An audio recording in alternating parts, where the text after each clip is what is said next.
Today I want to make a video showcasing my Black Knight / Dragon Master army. Now, these are two old school factions which I do not have that many figures of, and I thought it made the most sense to just combine them all into one army as their colors and prints are all very similar. I wanted to keep that older classical look for some of the figures, so I didn't use as many dual molded or printed legs as I do for my other armies. In this video, I will go over my specialized characters, my cavalry, my men-at-arms, my light infantry, and my archers. So anyways, let's get into it.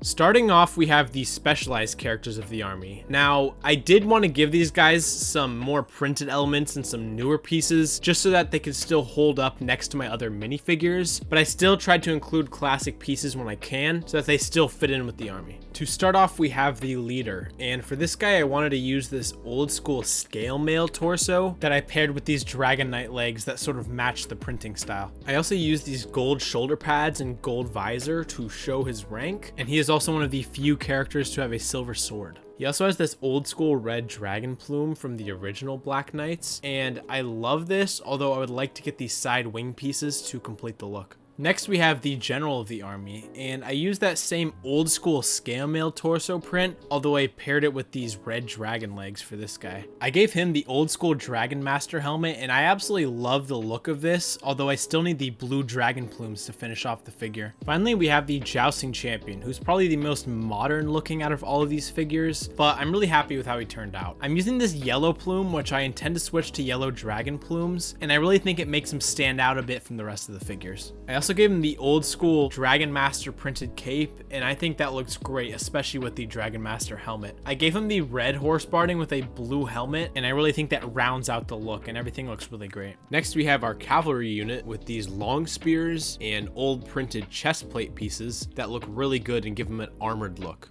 I've given him the blue Black Knight bardings with red helmets this time. And then you'll also notice that I've used minifigure hands to modify the plumes and give them a secondary color, as well as I've used those minifigure hands on the long spears to look like small flags. I'm really happy with these guys, and I definitely plan on using this plume technique in the future for some of my other factions. Next, we have the men-at-arms, who use a variety of weapons. Now, I've used the Evil Knight CMF as a base for these guys, and I think ideally I would use the tournament helm for their helmet, but it hasn't been produced in black in a while, so it's pretty hard to come by. I'm still happy with the cheek guard helmet as it shows each character's individual personality, and I'm overall really happy with this squad. Next, we have the light infantry of the army. Starting off with these swordsmen, I've given them these black bullet helms, and I absolutely love the look. Now, I've used two different types of torso prints here, and that was partially because I didn't have that many of the Dragon Master torsos, but also because I like to switch it up a little bit so they don't look like clones. The chainmail looks a bit more fancy than I would ideally like, but honestly it still blends in pretty well with the other torsos, and I've also switched up the arm colors just to give them a bit more variety. Moving on, we have these spearmen. Now, these guys have a pretty similar design to the swordsmen, although I've given them nasal helms instead of the bullet helms. I've also given them a nice variety of torso prints, and I've given this one guy the classic smiley face just to give an ode to the original knights. For the final part of the army, we have the ranged infantry, and this army's ranged infantry